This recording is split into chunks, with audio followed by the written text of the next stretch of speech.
ही का नाम ये संबोधिवाल है, कैसा ही रंगो रूप है पैसा ही माल है।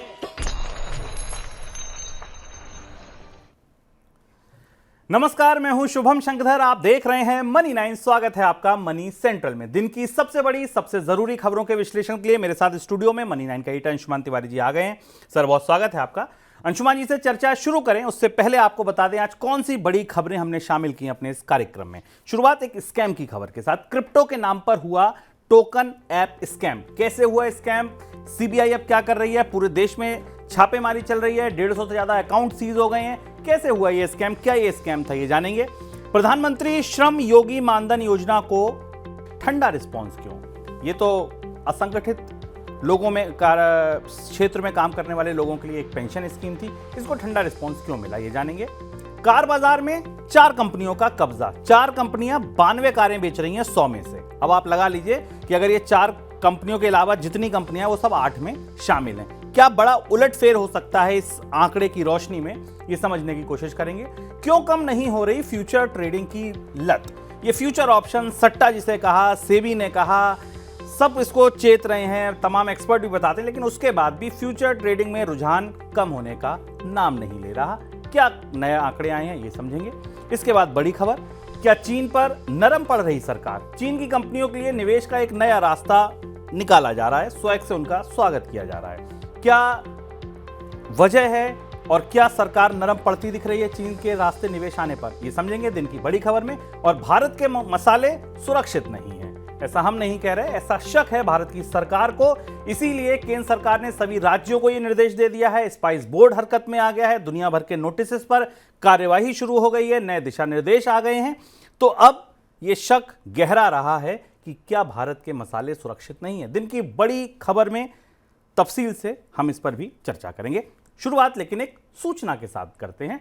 सेबी ने कारोबार सुगमता को बढ़ावा देने के लिए ज्वाइंट म्यूचुअल फंड व्यक्ति को नॉमिनी बनाना ऑप्शनल कर दिया। मतलब अगर आप 2 लोग मिलकर कोई म्यूचुअल फंड खरीदते हैं तो आप नॉमिनी बनाएं ना बनाएं, ये आप पर निर्भर करता है। मतलब अगर आप म्यूचुअल फंड में ज्वाइंट अकाउंट के जरिए इन्वेस्टमेंट करते हैं तो किसी एक व्यक्ति को नॉमिनी बनाना वैकल्पिक होगा।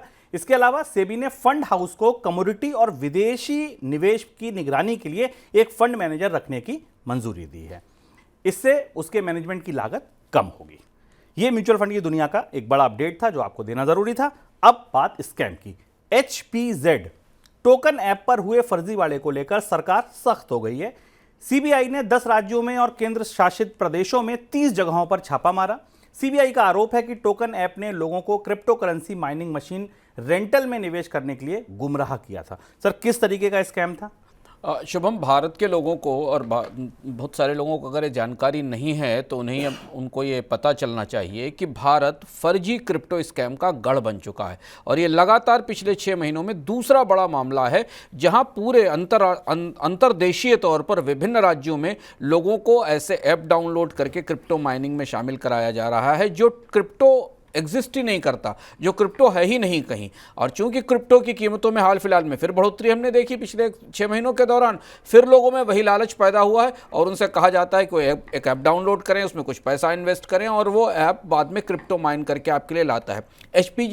HPZ टोकन स्कैम इसी तरीके का है कि इसमें एक नकली फर्जी क्रिप्टो टोकन शुरू किया गया जिसमें लोगों से पैसे लगवाए गए और ये नेटवर्क देश के में 1-2 राज्यों में नहीं, तमाम राज्यों में, तमाम हिस्सों में फैला हुआ था। सीबीआई ने अपने छापेमारी में लोगों के फ़ोन नंबर, उनके KYC डिटेल और उनकी और जरूरी जानकारियां पाई हैं। करीब 150 बैंक अकाउंट्स मिले हैं जिनके जरिए इस क्रिप्टो स्कैम में, इस फर्जी क्रिप्टो को खरीदने के लिए निवेश किया गया था। ये मामला इतना बड़ा होता दिखाई दे रहा है क्योंकि लगातार ये दूसरा मामला है।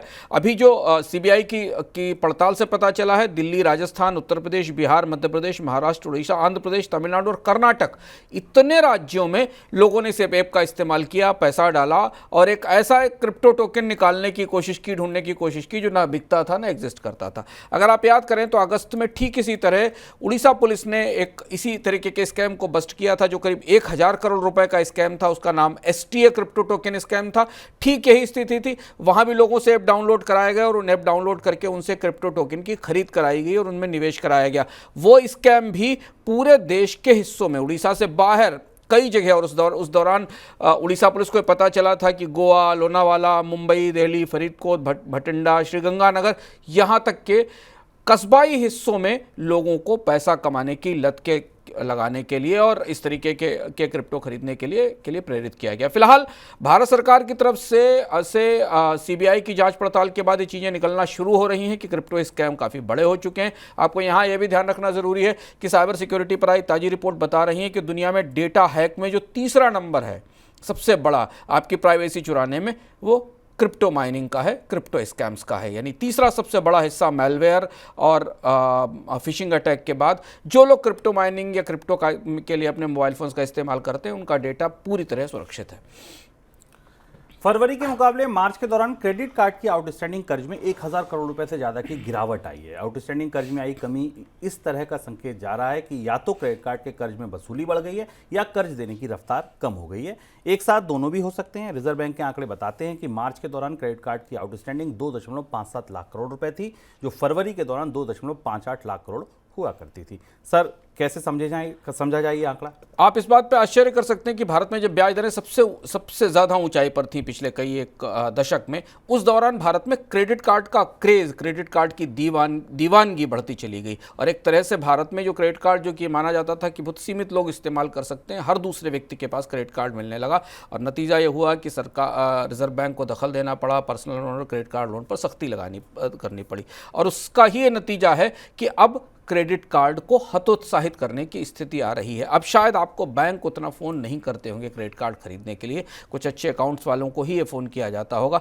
दूसरी चीज़ है कि जब से आरबीआई ने फिनांस कंपनियों पर और बैंकों पर क्रेडिट कार्ड के बदले लोन देने के लिए नए नॉर्म्स लगाए हैं, उनको ज़्यादा रिजर्व पूंजी का प्रोविज़न करना पड़ता है, तब से और भी इस पर लगाम लगी है कि क्रेडिट कार्ड की खरीद को या क्रेडिट कार्ड के जरिए खरीद को प्रोत्साहित न किया जाए।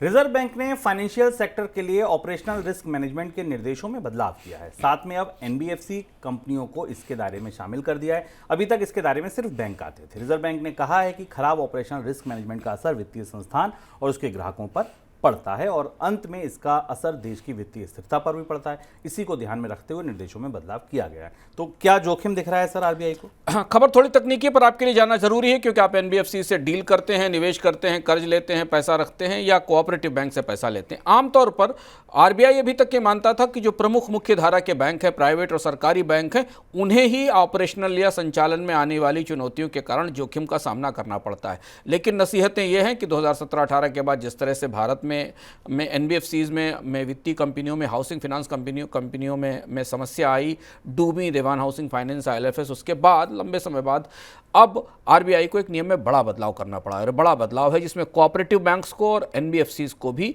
Guidance for management of operation risk, जो 2005 का रिजर्व बैंक का बड़ा सर्कुलर है, उसके दायरे में शामिल किया गया। वो जोखिम कैसे हैं? जोखिम यह है कि किसी भी एनबीएफसी के अकाउंट में कंप्यूटर सिस्टम को हैक किया जा सकता है। उसका नुकसान उसको भी होगा, सिस्टम को भी होगा, बैंक को भी होगा जिससे उसने कर्ज लेकर आपको बांटा है, और जो ग्राहक हैं उनके ऊपर भी होगा। इसके अलावा किसी तरीके की आर्थिक असुरक्षा पैदा होने पर, संकट आने पर, कंपनियों के डूब जाने पर, बिजनेस डिस्टर्ब होने से, कई सारे बिजनेस के कामकाज में प्रभावित होने से, और थर्ड पार्टी डिपेंडेंसीज, बहुत सारे सेवाओं के लिए जो आप किसी तीसरी पक्ष से सेवा लेते हैं, उसमें कोई व्यवधान आने पर एनबीएफसीज और कोऑपरेटिव्स के कारोबार भी उतने ही संकट में फंस सकते हैं जैसी स्थिति बैंकों की हो सकती है। यानी जोखिम के पैमाने पर अब लगभग रिजर्व बैंक ने एनबीएफसीज को, हाउसिंग फाइनेंस कंपनीज को और कोऑपरेटिव को मुख्यधारा के बैंकों के बराबर खड़ा कर दिया है। इसका मतलब क्या है? इसका मतलब यह है कि अब इन भी कंपनियों को अपने यहाँ जोखिम से बचाने के अतिरिक्त उपाय करने होंगे, सिक्योरिटी सिस्टम्स बेहतर करने होंगे, आईटी सिस्टम्स में निवेश करना होगा और पूंजी की व्यवस्था भी शायद करनी होगी, ताकि किसी आपातकालीन परिस्थिति में सब कुछ बंद ना हो जाए। सरकार की फ्लैगशिप पेंशन स्कीम प्रधानमंत्री श्रम योगी मानधन योजना को अच्छा रिस्पांस नहीं मिला। 2019 में शुरू होने के बाद इस योजना में अब तक केवल 50 लाख सब्सक्राइबर ही जुड़े हैं। इससे असंगठित क्षेत्र के लाखों श्रमिकों को सामाजिक सुरक्षा प्रदान करने के लिए लाया गया था। सर इतने कम सब्सक्राइबर क्यों आए? ये एक चौंकाने वाली बात है, क्योंकि भारत में जिन लोगों के लिए स्कीम लाई गई थी उनकी चर्चा बार बार अलग अलग संदर्भों में होती है। जो असंगठित क्षेत्र के श्रमिक हैं उनके पास किसी तरीके की पेंशन, किसी तरीके की सामाजिक सुरक्षा नहीं है। और भारत में असंगठित श्रमिकों का हिस्सा सबसे बड़ा है। भारत के रोजगार परिदृश्य में भी 90% से ज़्यादा लोग असंगठित कामकाज में हैं। लेकिन इसके बाद भी स्कीम लोगों को आकर्षित नहीं कर सकी। इसकी दो बड़ी वजह लगती हैं। एक तो ये कि जो LIC की फंड मैनेजर थी और जो बाकी कंपनियां थी वो उसे कायदे से प्रचारित नहीं कर पाई, और दूसरा जिन लोगों तक इसकी सूचना या जानकारी पहुंचनी चाहिए थी उन्हें इसे शामिल करके बताया नहीं जा सका। क्योंकि भारत में फिलहाल अभी असंगठित क्षेत्र के लोगों की सामाजिक सुरक्षा की कोई स्कीम नहीं है। एक इकलौती स्कीम थी जिसमें उन्हें लाया जा सकता था। सरकार ने भी श्रम पोर्टल पर लोगों को रजिस्टर किया, बहुत सारे स्कीमें चलाई, लेकिन सरकार का पूरा तंत्र इस स्कीम का लाभ लोगों तक पहुंचाने में सफल नहीं रहा है। भारतीय कार बाजार में कंसोलिडेशन की स्थिति बनती दिख रही है। वित्त वर्ष 2023-24 में भारतीय कार की घरेलू बिक्री में टॉप 6 ब्रांड की हिस्सेदारी 92% रही। $42 लाख के कार बाजार में निचले 6 ब्रांड की हिस्सेदारी केवल 3% है। महिंद्रा एंड महिंद्रा, टोयोटा और मारुति सुजुकी बाजार में हिस्सेदारी बढ़ी है। सर क्या बड़ा उलटफेर हो सकता है? यह बड़ा महत्वपूर्ण आंकड़ा है कार बाजार को लेकर। भारतीय कार बाजार को इस बात के लिए माना जाता था कि भारतीय कार बाजार में दुनिया भर की सभी प्रमुख कंपनियां मौजूद हैं और उनके लिए अवसर मौजूद हैं। लेकिन जैसे जैसे हम आपको लगातार बताते रहे, जैसे जैसे छोटी कारों का बाजार सिकुड़ना शुरू हुआ और मझोली और बड़ी कारें और इसके साथ SUV का मार्केट बनना शुरू हुआ, भारतीय बाजार में अब कंसोलिडेशन शुरू हो गया है। और भारतीय बाजार का हिस्सा या बाजार अब 6 कंपनियों के पास है। उसमें कौन कौन सी कंपनियां? सबसे बड़े हिस्से के साथ मारुति सुजुकी करीब 41% बाजार हिस्से के साथ बैठी हुई है। दूसरे स्तर पर हुंडई है, हिस्सा काफी कम है मारुति से, 14% हिस्सा है। तो अगर मारुति और हुंडई के हिस्से में देखा जाए तो बड़ा फर्क है। मारुति आज भी सबसे बड़ी कंपनी। इसके तत्काल करीब टाटा मोटर्स है जिसकी हिस्सेदारी 14% से थोड़ा कम है, 13.9% है। उससे और नीचे चले आए, इन 3 कंपनियों को निकाल दें तो फिर दहाई के अंकों वाली कंपनियां नहीं मिलती। टोयोटा की हिस्सेदारी 5.8% है, किया की हिस्सेदारी भी 5.8% है। महिंद्रा एंड महिंद्रा की हिस्सेदारी थोड़ी बढ़ी है, 2024 में 11% के आसपास पहुंची है।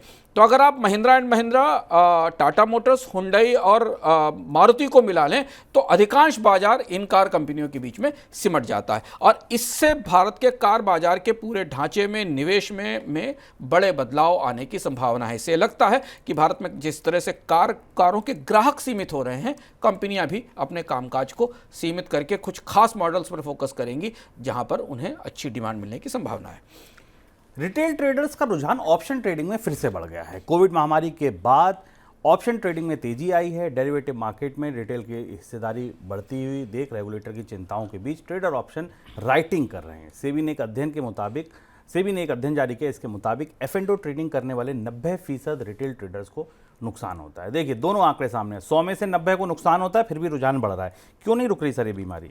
1 से 2 लाख रुपए ट्रेड का मार्जिन पे करने के बाद भी लोग, रिटेल ट्रेडर और जो थोड़े समृद्ध ट्रेडर हैं, वो स्टॉक मार्केट में पहुंच रहे हैं और ऑप्शन ट्रेडिंग कर रहे हैं। और जब भारत का रेगुलेटर साफ साफ कह रहा है, उसने बस सिर्फ इतना ही नहीं कहा कि ये धोखा है या जुआ है या इसमें नुकसान है, लेकिन वो बराबर इस बात को आगाह कर रहा है कि 90% लोगों का पैसा इसमें डूब रहा है।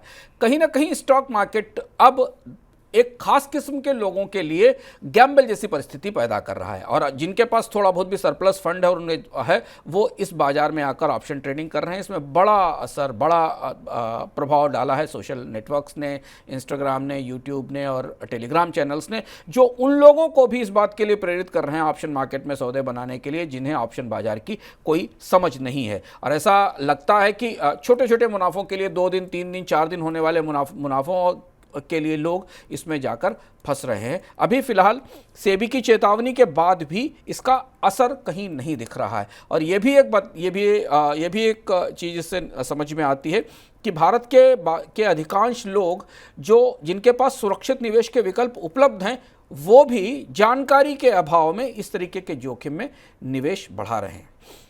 आगे बढ़ते हैं दिन की सबसे बड़ी खबरों की तरफ।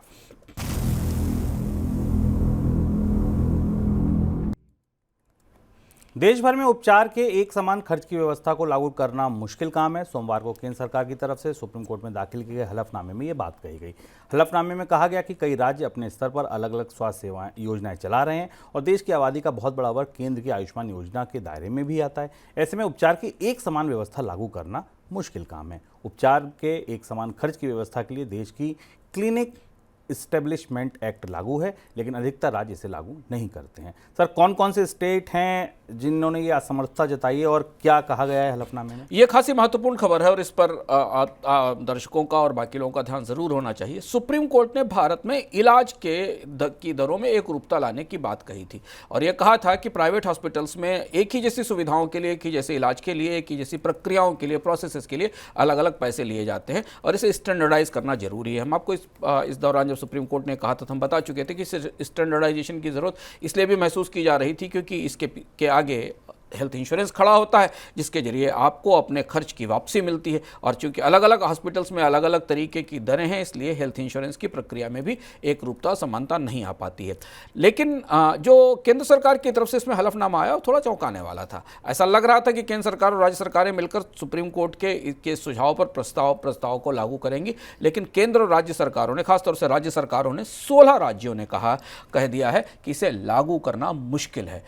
पूरे देश में इलाज की या सुविधाओं की एक समान दरें लागू करने की परिस्थिति नहीं बनती दिखाई दे रही। गुजरात, मध्य प्रदेश और उत्तर प्रदेश जैसे राज्यों ने कहा, बड़े राज्य हैं, उन्होंने कहा कि अगर हम ऐसा करेंगे तो हेल्थ सर्विसेज की गुणवत्ता कम हो जाएगी क्योंकि एक समान दर के कारण अच्छी सेवाएं नहीं मिलेंगी, जो मरीज हैं उनके उपचार पर इसका असर पड़ेगा, प्राइवेट सेक्टर को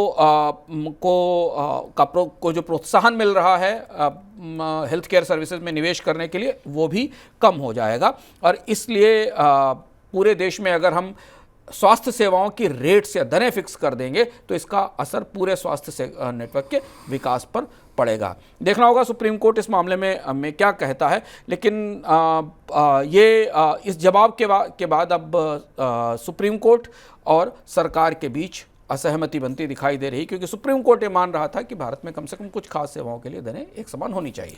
सर, आम लोगों के लिए जो बीमार हैं, वो इलाज कराने जो जा रहे हैं, उनके लिए इस खबर का क्या मतलब है?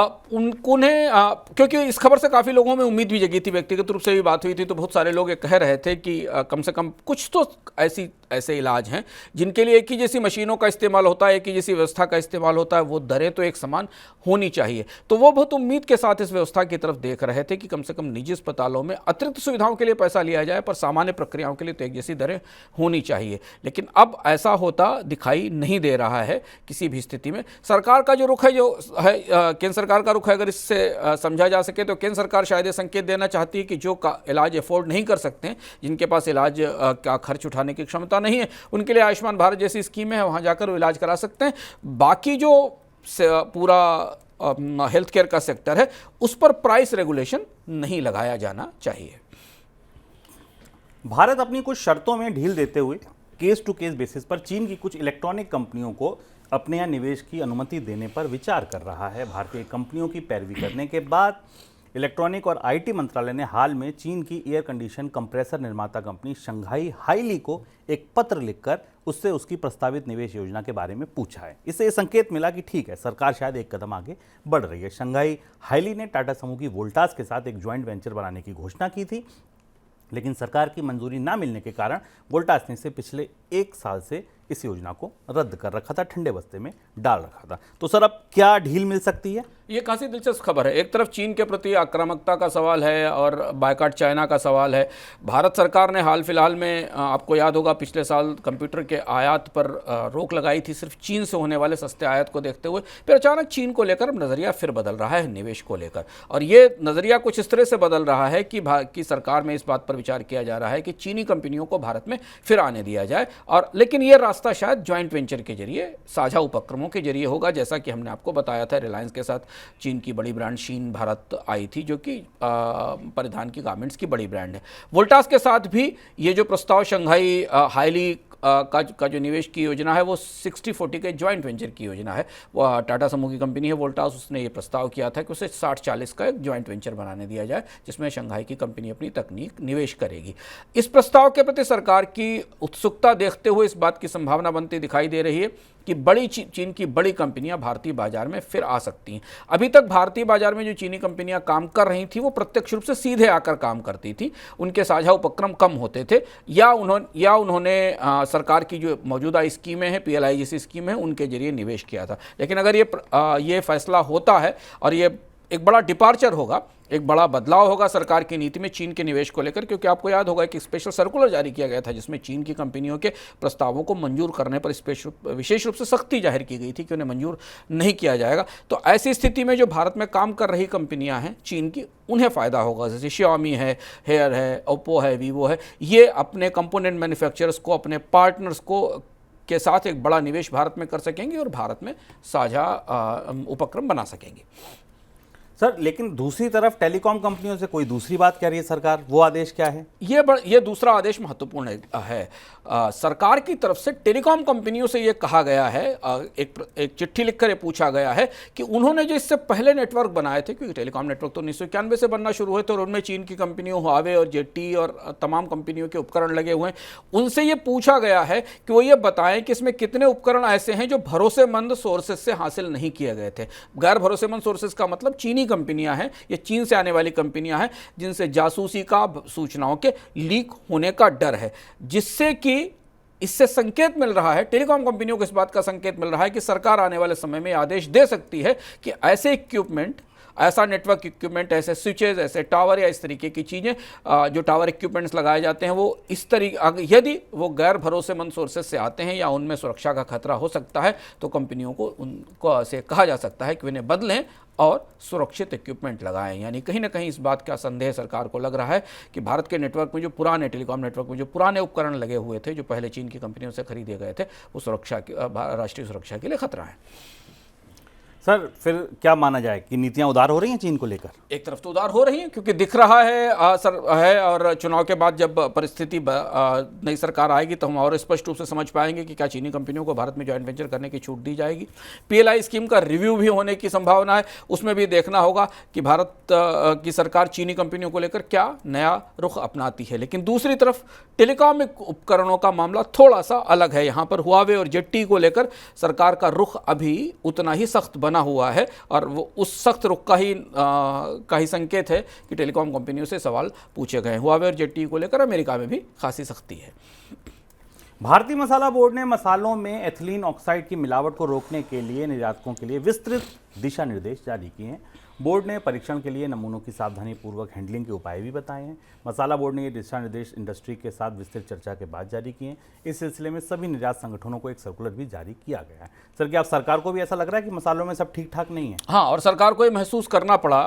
हम इसके लिए विदेश की सरकारों की, ऑस्ट्रेलिया, सिंगापुर, हांगकांग, इन सरकारों के आभारी हो सकते हैं कि उन्होंने भारत सरकार को ये बताया कि भारत के मसाले सुरक्षित नहीं हैं। भारत के लोगों की स्वास्थ्य की चिंता और इसकी शिकायतें तो शायद इतनी कायदे से नहीं सुनी जाती। लेकिन सरकार ने कमेटी बनाई, उस कमेटी की रिपोर्ट भी आ गई। हालांकि उस रिपोर्ट को सार्वजनिक नहीं किया गया, लेकिन उस रिपोर्ट की रोशनी में सरकार मसालों के परीक्षण का, गुणवत्ता की जाँच का एक नया तंत्र विकसित करने जा रही है। सारे राज्यों से कहा गया है कि सिर्फ वही कंपनियां नहीं, MDH एवरेस्ट, जिनके मसालों पर सवाल उठाया गया था, सारी कंपनियों के सैंपल्स की या फैक्ट्रीज की जांच की जाए। और इसके अलावा स्पाइसेस बोर्ड, नाम आपने कभी कभी इसका सुनते होंगे, भारत में स्पाइसेस बोर्ड भी है, उसने जो इथाइल ऑक्साइड है, जो एक किस्म का प्रिजर्वेटिव कीटनाशक है, इसके इस्तेमाल के नए नियम तय करने के लिए कहा है। भारत में मसालों की गुणवत्ता को लेकर पिछले 20 साल से 25 साल से लगातार ये सवाल उठते रहे कि भारत के मसाले सुरक्षित नहीं है, उनमें मिलावट की सबसे ज़्यादा संभावना और गुंजाइश है।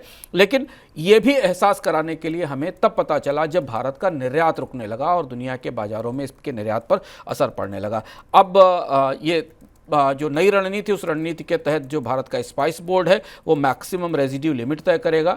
स्पाइसेस मसालों में इस इथाइल ऑक्साइड की कितनी सीमा होनी चाहिए जो अंतर्राष्ट्रीय पैमानों पर होगी। और इसके अलावा ऐसा संकेत मिल रहा है कि स्पाइसेस बोर्ड और गुणवत्ता निर्धारित करने वाली जो सरकारी एजेंसियां हैं वो मसाला फैक्ट्रियों को की जाँच करेंगी, पड़ताल करेंगी और उनकी गुणवत्ता पर नए तरीके के नियम लागू करेंगी। अमेरिकी सेंट्रल बैंक फेडरल रिजर्व ने अनुमानों के मुताबिक एक बार फिर से ब्याज दरों में किसी तरीके का बदलाव नहीं किया और दरों को 5.25 से 5.5% के बीच बरकरार रखा। ब्याज दरों को स्थिर रखने के साथ फेड चेयरमैन जेरोम पावेल ने अगली बैठक में ब्याज दरों में कटौती की उम्मीद भी घटा दी है। पावेल ने कहा है कि फेडरल रिजर्व की तरफ से अगली बैठक में ब्याज दरों में कटौती की कोई संभावना नहीं है। उनके इस बयान का असर दुनिया भर के बाजारों पर पड़ा। बैठक से पहले सोने की कीमतों में गिरावट देखी गई, लेकिन बाद में गोल्ड का भाव फिर रिकवर कर दिया। इसके अलावा डॉलर इंडेक्स में भी नरमी आई, साथ में कच्चे तेल का भाव भी टूटा, $83 तक भाव आ गया था। सर, अब फेड के फैसले को कैसे समझें, क्या मतलब निकालें, क्या दिशा टटोलें? यह परिस्थिति तो अब स्पष्ट हो गई दुनिया के बाजारों के सामने, क्योंकि फेड की बैठक के बाद दुनिया के बाजारों में हमेशा दो तरीके के रुख होते हैं। एक रुख वो होता है जो उत्साही व्यक्ति लोग जो सस्ते कर्ज की ब्याज दरों में कटौती की संभावना बनाते हैं और उसके आधार पर स्टॉक मार्केट में हमें तेजी दिखाई देती है। जिस बात का ऐसा आसार नहीं था कि फेडरल रिजर्व किसी तरीके की कटौती करेगा, पर फेडरल रिजर्व ने और अनिश्चितता खत्म कर दी। जेरोम पावेल ने तात्कालिक तौर पर किसी कटौती की संभावना की संभावना से इस साल इनकार कर दिया। उसकी वजह है कि अमेरिका में महंगाई जिद्दी है और महंगाई लगातार मजबूत बनी हुई है। अभी की परिस्थिति में महंगाई बढ़ने की संभावना भी है और इसीलिए जेरोम पावेल ने कहा कि महंगाई को लेकर परिस्थितियां हमारे नियंत्रण में नहीं हो पा रही हैं और इसका असर अब पूरी दुनिया के बाजारों पर थोड़े लंबे समय के लिए दिखाई देगा। हमने पिछले इकोनॉमिक में आपसे विस्तार से बात की थी कि दुनिया में कैसे सस्ते कर्ज की या जीरो इंटरेस्ट रेट का दौर खत्म हो रहा है और ये दौर अब लंबे समय तक चल सकता है। अब चूंकि अमेरिका से ये संकेत इस पर आ गए हैं तो यूरोप के बाजारों में भी ऐसा ही होगा कि वहाँ ब्याज दरों में कोई बड़ी कमी या कटौती की गुंजाइश नहीं बनती दिखाई देगी और इसका असर अगले 1-2 हफ्तों में दुनिया भर में अलग अलग बाजारों में निवेश की रणनीतियों में बदलाव के तौर पर हमारे सामने आएगा। आगे बढ़ते हैं झटपट खबरों की तरफ।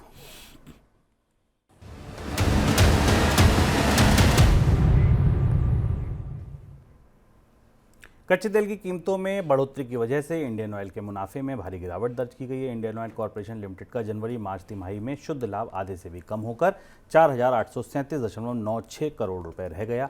एक साल पहले समान अवधि में इंडियन ऑयल का जो प्रॉफिट था वो 10,000 करोड़ से ज़्यादा था। अक्टूबर-दिसंबर 2023 तिमाही में इसका शुद्ध लाभ 8,063 करोड़ रुपए था। वित्त वर्ष 23-24 की चौथी और आखिरी तिमाही में कंपनी का राजस्व भी घटकर 2.21 लाख करोड़ रुपए रह गया है। देश के 58 एग्री ब्रोकर डीजीजीआई की रडार पर आ गए। इन एग्री ब्रोकर के ऊपर 18,000 करोड़ की टैक्स चोरी का शक है। डीजीजीआई ने इनके खिलाफ टैक्स चोरी की जांच शुरू कर दी और जल्द ही इन ब्रोकर्स को नोटिस जारी किया जाएगा। कृषि उपज पर जीएसटी नहीं लगता है, इससे जुड़े ब्रोकरेज के ऊपर 18% जीएसटी लगता है। डीजीसीए ने दिवाला प्रक्रिया से गुजर रही गोफस्ट एयरलाइंस को पट्टे पर दिए गए सभी 54 एयरक्राफ्ट का रजिस्ट्रेशन खत्म कर दिया है। वित्तीय संकट में फंसने के बाद गोफस्ट ने मई 2023 में उड़ानें बंद कर दी थी। कुछ दिन पहले ही अदालत ने विमानों को किराए पर मुहैया कराने वाली कंपनी को गोफस्ट से अपने विमान वापस लेने की मंजूरी दी थी।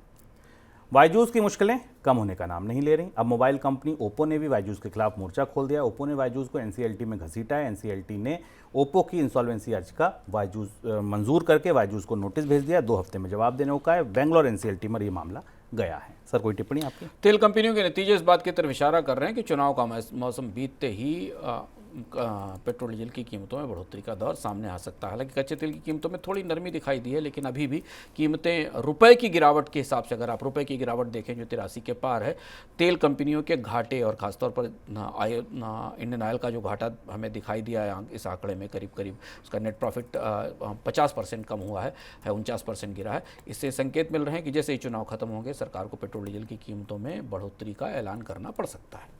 ये था हमारा आज का मनी सेंट्रल। कल फिर आएंगे नए संस्करण के साथ, तब तक के लिए दीजिए इजाजत। नमस्कार।